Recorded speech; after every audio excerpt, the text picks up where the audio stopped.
Hey there, it's Adele from Crow with the Flow, and in this video we're going to talk about how to create these eyebrow ridges on your amigurumi crocodile.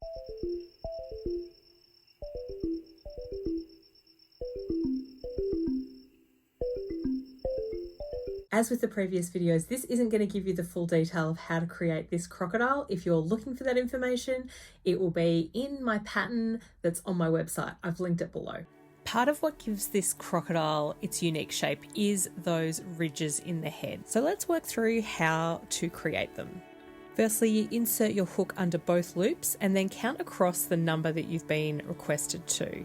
You put the hook in the back loop only, and making sure we're not pulling that stitch too tight, you complete your single crochet stitch. Now let's talk working along the ridge. In this example, I'm going to be working 3 single crochets across the ridge. Make sure that you're putting your hook through both loops unless you're directed to work otherwise.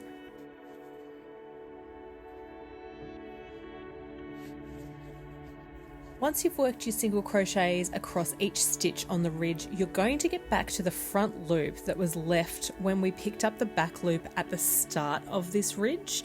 You might have put a stitch marker in there to remind you where that front loop is, or you might just want to wiggle your hook in there to kind of loosen that space up. It might have tightened slightly and it might be difficult to see, but make sure you work that front loop in there. And then you continue as instructed. So that's how we create the ridges in the crocodile's head. So hopefully that gave you all the information you need to create these shaped eyebrow ridges on your soft plushy crocodile. See ya.